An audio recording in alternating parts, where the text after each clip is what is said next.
Hi, my name is Jack Rathborn, sports editor at The Independent. You asked the questions about the Masters and I'm here to give you the answers. And the first question is, do you think that this could be the year that Rory McIlroy wins the only major that has eluded him? Yes, I think this is the time for Rory to complete the Grand Slam. He's looking in really good form despite swapping out his driver and his putter.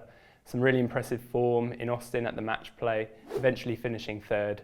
To make 17 birdies in 36 holes on the Saturday shows that he can catch fire. He's now ready to put to bed the demons from 2011 and get the monkey off his back and finally complete the Grand Slam. And another asks, with Scottie Scheffler being the runaway favourite to win, who is your dark horse that could potentially stage an upset? A dark horse for this year could be Jason Day. He's back in form and has finished in the top 5 3 times across his career. He's 7th in strokes gained according to Data Golf and looks in some really good form on the PGA Tour this year. Another one to watch is his fellow Australian, Min-Woo Lee. Last year he went out in 30, tying a Augusta course record. So look out for Min-Woo Lee, having shown some really good form at the Players' Championship. He was second, 2 behind Scottie Scheffler there, and eventually faded, but shows his pedigree to go well again at Augusta. And sticking with Scottie, who is the favourite for this week's first major of the year, history isn't kind to the defending champions. Who do you see as the former champion that poses his biggest threat? Spieth? So the former champion that I think poses the biggest threat to Scottie Scheffler is Jordan Spieth. He's shown real pedigree in the past. He's a former green jacket winner. He's finished runner-up. He's really looking to contend and break through again, and Jordan Spieth knows his way around Augusta National. Another asks, is Jon Rahm overrated? A slightly absurd question given Jon Rahm's outstanding last 18 months. Even in 2023, 3 wins in 5 worldwide starts shows that he is a world-class player and worthy of being in the top 3 players in the world with Rory McIlroy and Scottie Scheffler. Jon Rahm's only won 1 major though. That's not enough for a player of his calibre.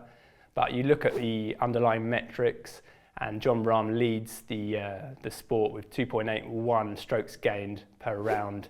That's above Scottie Scheffler and significantly clear of Rory McIlroy. The next one is Patrick Cantlay, and he's 0.4 strokes better per round than the 4th best player according to this metric, underlying that when Jon Rahm is on form, he's clearly better than the next best competition outside of the top 3 favourites. And the next question is surrounding the biggest controversy in golf over the last 18 months. It's LIV Golf.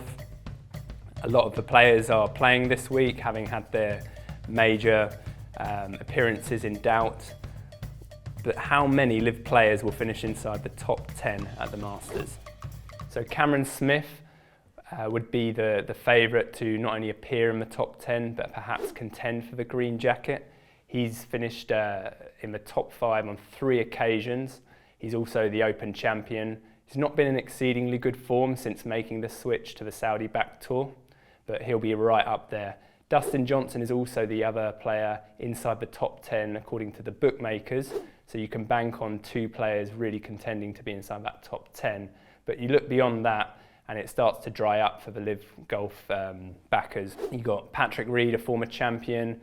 Bryson DeChambeau is not in great form and he's never finished inside the top 20, so it's going to be difficult for him to finish inside the top 10. Brooks Koepka has an outstanding record around Augusta, but again has struggled for form of late. And Joaquin Niemann, he's an outstanding talent, but he lacks experience and the know-how to get it done across the majors.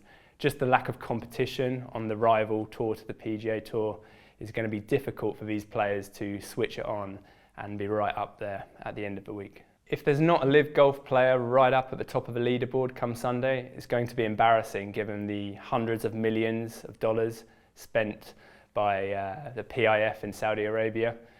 We're going to need to see a bit of payback on that, I think, is the message that's going to be coming from Greg Norman and co. So if Cam Smith, the Open champion, doesn't replicate that form from 2022 and DJ doesn't do what he's always done around Augusta and be right in the mix come the back 9, it's going to be a bad look for LIV Golf and might make the interest dwindle even more in this Rebel Tour. And lastly, Big question is, does anyone think Tiger Woods can win at Augusta again? Me and my brother are putting money on him, but I'd love to hear what other people think. Yes, I think Tiger Woods can win the Masters. Will he? It's going to be a tough ask. Augusta is a very hilly golf course. It's very taxing on the body, but Tiger is nicely rested up. He's had a lot of rest since February at the Genesis. We completed 4 rounds, so showing that he's got the endurance to go deep into Sunday. Tiger obviously knows his way around Augusta, every crevice, all the azaleas, he knows like the back of his hand. Rory Davies has said that she thinks he can win around Augusta this week.